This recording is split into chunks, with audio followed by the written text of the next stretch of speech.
E olha só, gente, a conquista do voto feminino no Brasil está completando 93 anos nesse mês de novembro.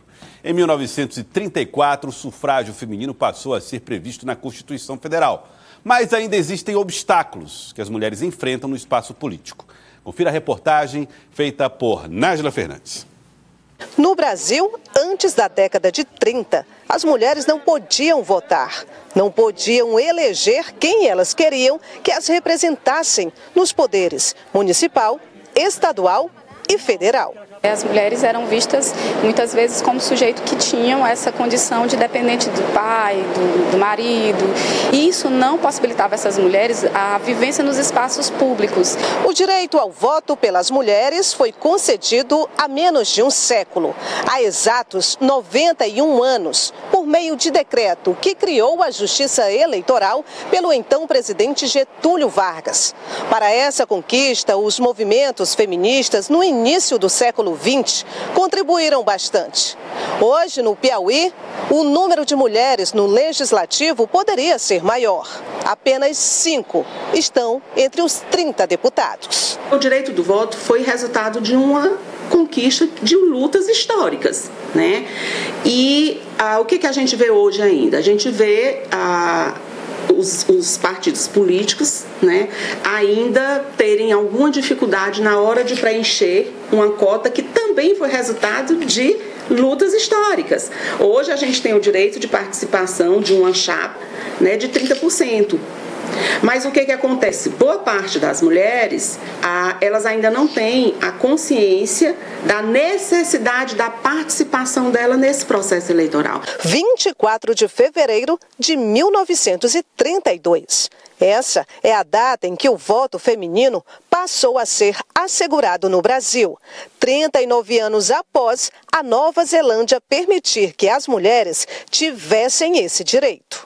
Mesmo com a aprovação, as mulheres possuíam diversas restrições que as impediam de votar. Somente em 1934, o Código Eleitoral eliminou as limitações, onde apenas mulheres casadas, com autorização do marido, viúvas e solteiras com renda própria tinham o direito. Se a gente pensa a inserção da mulher nesse espaço do voto, né, do direito de votar e ser votada, nós não temos 100 anos, né? Então é muito recente.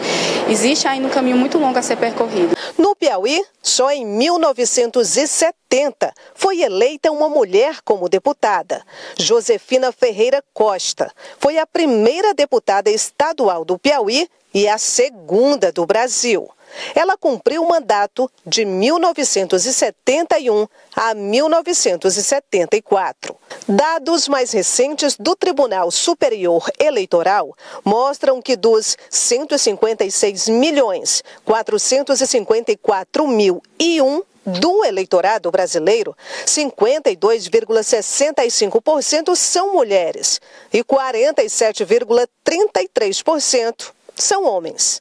Mesmo assim, a representação política delas ainda é limitada. É um convite que a gente acaba fazendo para que as mulheres elas possam de fato participar e que ao invés da gente ficar apenas no campo do protesto, a gente possa ser sujeitos de transformação social.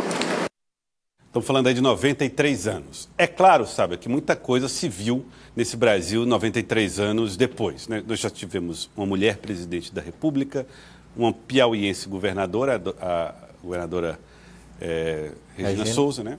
Foi governadora do estado, a vice-governadora Margarete Coelho, deputadas parlamentares, mulheres na Câmara de Vereadores e na Assembleia Legislativa. Agora, nesses 93 anos de história, sabe, o que precisaria ter sido melhorado, aprimorado na participação das mulheres? Joelson, a gente tem uma sociedade que ela é plural. Ela tem brancos, negros, mulheres, homens, mas quando a gente olha para o parlamento, a gente olha para o executivo, para a esfera das decisões, onde as pessoas decidem o que vai valer para todo mundo, tem mais homens brancos. Então, não é representativo da pluralidade da sociedade. A gente precisa de mais olhares para entender as dores e também as soluções para resolver essas dores das pessoas. As mulheres, elas são maioria quantitativamente, mas elas são minoria qualitativamente, porque não são ouvidas como deveriam e todas as políticas que são decididas afetam a vida de todo mundo, inclusive das mulheres. Bom, ficou claro, sabe, quando você fala que tem uma distorção, né, entre população e representação. Falando sobre mulheres, como é que isso poderia ser solucionado? Como é que essa participação pode ser estimulada e, principalmente, como é que o eleitor pode se comportar para garantir que isso aconteça? É um problema estrutural, naturalmente, e também se resolve com mudanças institucionais. Muitas vezes tem que se avançar a legislação, avançar a punição, o cumprimento daquilo que é determinado. Por exemplo, recursos para as mulheres em partido.